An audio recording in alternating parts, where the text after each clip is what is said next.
All right, what's up, everyone? Gonna do a video on reels. Kind of a different video in the sense of, so I think reels kind of get overlooked in some things. I think people just kind of go out there and they necessarily, I don't know if they really even know why they're getting a certain reel. It's taken me a while to like kind of mess around with a bunch of reels to kind of figure out what I like, and that's always still changing, you know. So I want to kind of show y'all like why I pick a reel, what its purpose is, and like what's the benefits of certain reels for certain applications. So I'm gonna start off with just a simple one, right? I've got a couple of them over here. I haven't really changed anything. These are just kind of like what I've had when I've been fishing lately. So I mean, these are, I got the same reels, you know, tied on the same rods. So this is kind of like the reel I started fishing with when I want to say years ago, but when I first started fishing lures, like this was the reel that got me started with lures. It's just their BB1, it's their speed spool. The deal with this reel is like someone gave this to me, honestly. They're like, hey man, go check out this reel.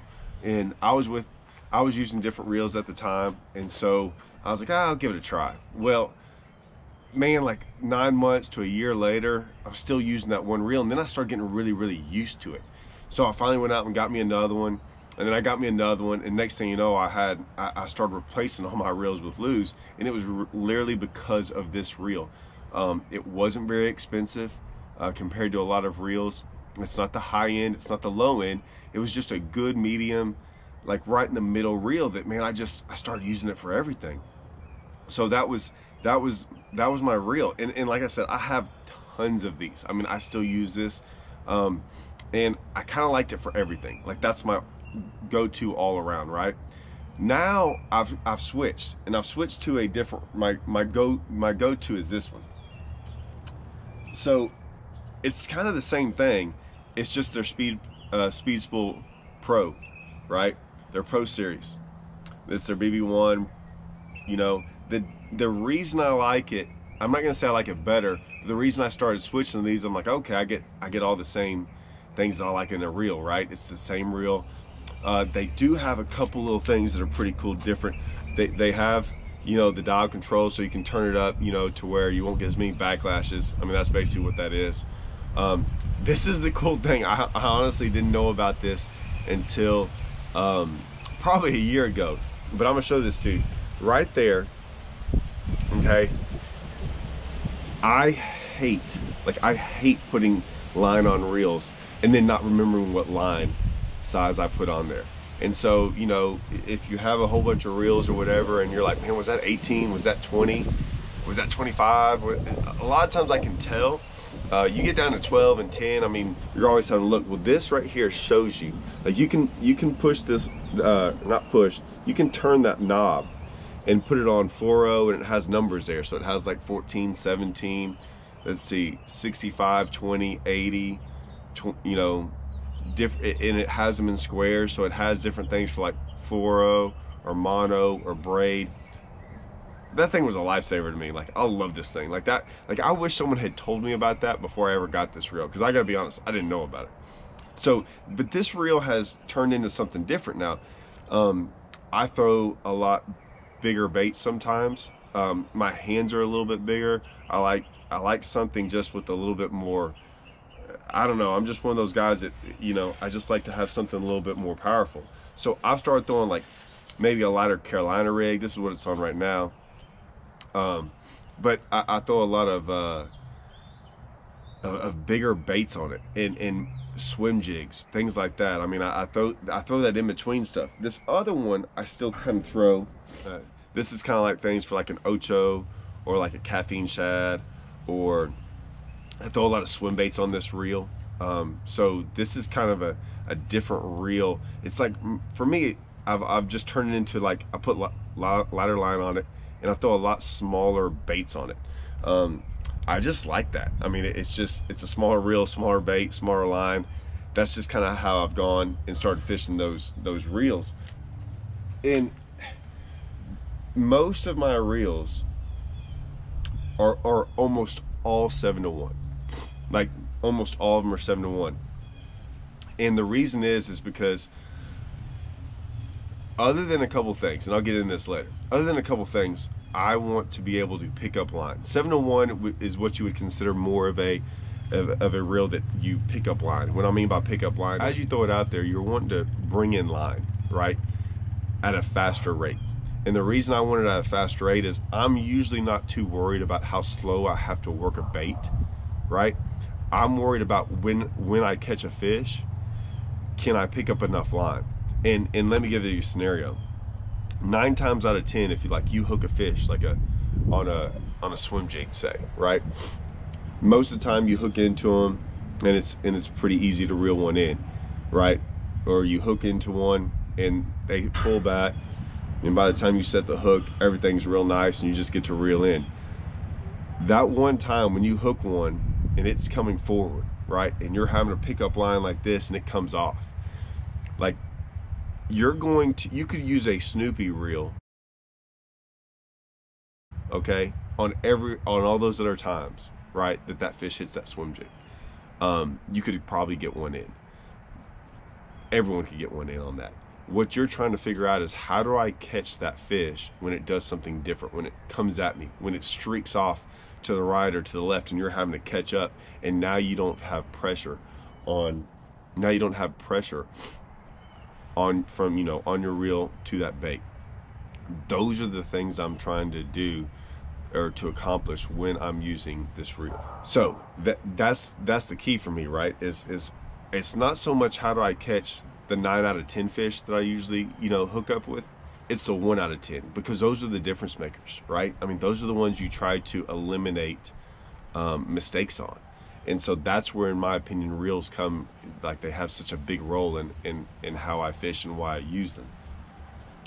The next reel I fish with a lot is like this is their Hypermat, right? It might be one of the best sellers that Lew's makes, and it's just a little bit smaller profile, still big handle and stuff, because I still like bigger handles, man. I just think it's easier to hold them. But I got a Thunder Cricket on here. Like I said, Thunder Cricket's that kind of in-between bait. It's not super small, it's not super big. I will say this might be the best casting reel Lew's has. It's incredible. So that's kind of like, that's a different one. That's one that I'm kind of getting used to for certain things, but I don't use it all the time. I probably should, but I'm still getting used to when I want to use it for certain different things. But like I said, it might be the most popular one that Lew's makes. So this is the reels that I really get excited about. Like, these are the reels that these are probably my most favorite reels now. All right, so when I first started, like I said, I had a bunch of those reels, and if you notice, everything on there is fluorocarbon or mono, one of the two. But I threw down here in Texas a lot of braid, right? We flipped with it, we frog fished with it. Sometimes we throw heavy, swim jigs in the grass with it. We sight fish with it. We still throw topwaters on braid a lot down here. So we do a lot of stuff with braid. I mean, I might look up sometimes and have 8, 9, 10 reels with braid on them. And what I used to throw was their Super Duty. I just thought it was like the best reel ever for braid. It was smaller. I liked it. There was nothing wrong with it. But then they started coming out with like the Super Duty 300, right? And this changed everything. Like, it just changed everything. Here's the deal with braid. It's usually pretty thick, right? 65-pound test line. So you don't have you can't put a lot of line on a reel. I'm a guy who likes to fill up my reel all the way. So I don't like not a lot of line on there. So if I throw a reel out there with braid, a lot of times you can throw it so far, you look up and you have like, I mean, it looks like you threw your whole all your line out. Well, I didn't like that, right? So I was always upset, because a lot of times especially like when we're frog fishing and stuff, right, or throwing a topwater, we're bombing baits out there, right, as far as we could possibly throw them. And a lot of times, especially with topwater fishing, you get blown up like as soon as it hits the water, or like within a couple seconds of it hitting the water, right? So now you're just trying to set the hook, and you've got like a little bit of line left on your reel, and you're trying to reel all that in. And man, I just hate it. It's like one of my pet peeves. I don't have a lot of them, but that's one that like bothers me. So now the Super Duty 300, right? They come out there. You can see. I mean, you can see how much braid you can put on there, right? It's big reel, a bunch of line you can put on there, and it's just, I mean, that's what I call it, the Super Duty. It is tough. So I try to hammer on these things. And what I mean by that is there's a couple applications that I'm like doing this with. This is on my like flipping, right? I was down there flipping the other day in big heavy mats, right? So I got like a 1 ounce weight on there, and when one hits in a mat, and I'm talking about like a big hyacinth mat, like you're having to flip that thing up there and like let it fall through, and when you know, all you're doing is picking up on it. When one hits it, I mean, you're trying to hit it so hard that the fish comes through the mat. So I want a reel that's able to like take that punishment, right? Something that can hit that hard, you know, when you set the hook and basically not break. And I'll be honest with you guys, when I used to frog fish like over pads really bad, I broke reels constantly. Like you guys have no clue. I went through reels 3 or 4 times a summer. There are reels out there that look good, that felt right, and trust me, I went through all kinds of reels doing this, like not this brand, all kinds of brands, and I would break them sometimes on the 2nd or 3rd hook set. I mean, you just hear gears explode and everything, and so I wanted something that didn't do that, and that's when I got to this. You know, I just wanted something that would withstand the kind of treatment that I was about to do to it. So once again, high-speed reel, because basically you're not trying to fight this fish. You're just trying to like hit it hard, get it in the boat.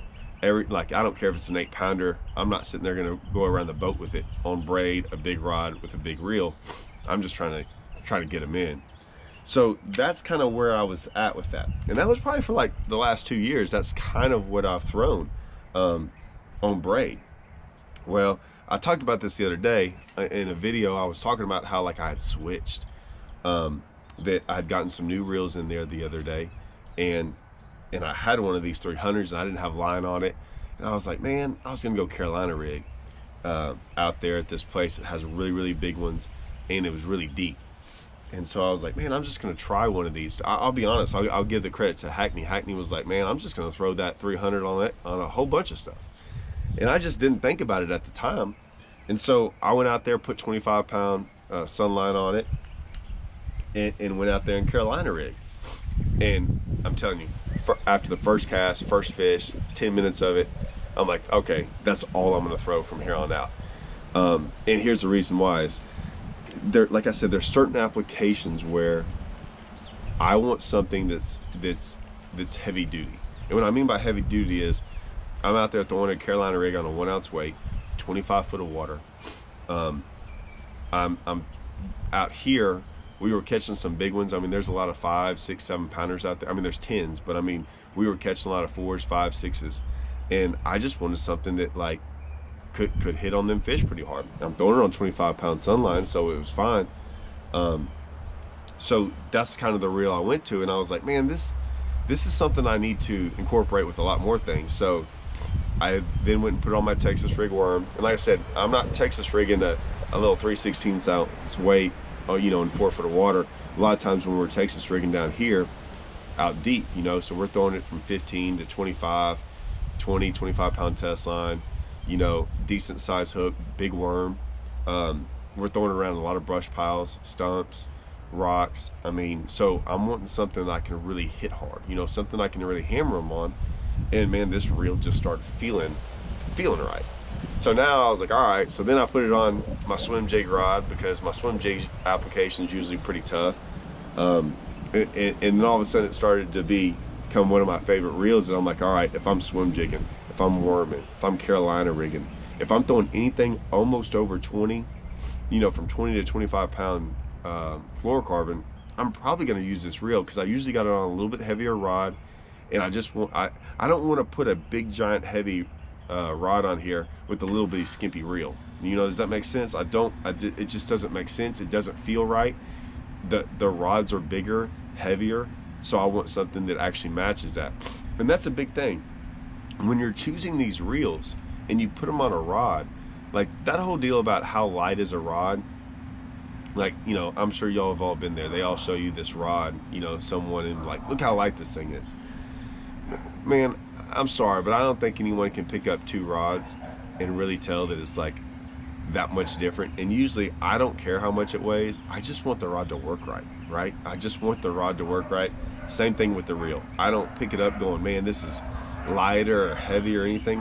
I just want my reel to work, okay? I mean, so, and if it feels good, and that's the deal, is that like these reels feel good to me. Like that bigger reel in my hand feels good. I like a big handle. I don't like to do a bunch of this. I like to be able to grab a hold of something and crank on something when I got one on. So that's the deal. Like I said, this one's also, this is like a 7.2-to-1. It also has the speed control on here, so you know, you can, I can give this to my kid, my 5-year-old, and turn it all the way down. Just give him a frog and say throw it as far as you can, and he'll never backlash it.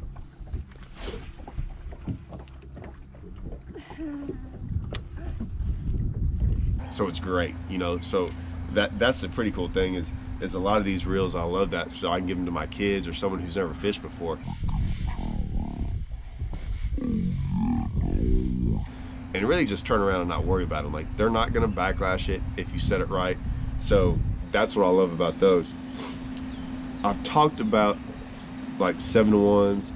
Some of those are 7.2-to-1s, 8.3-to-1s, 8-to-1s. The only time I really go down, right, is for cranking. And I'll tell you why. So, and what I mean by down is, you know, I go down in ratio, right, gear ratio. And so you hear a lot of like 5-to-1s and 6.4-to-1s. I don't have any 5-to-1s. It's just, I know people crank with them. I just don't see, that's just too much. I mean, you gotta crank so hard, so fast. And I know they say it makes it easier.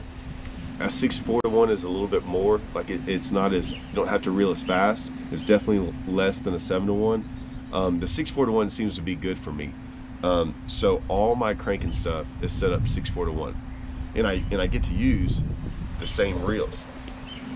So like this BB1 Pro, you can get this in the 6.4-to-1, right? You can get that Hypermat in a 6.4-to-1. You can get most of the same reels you have in a 6.4-to-1.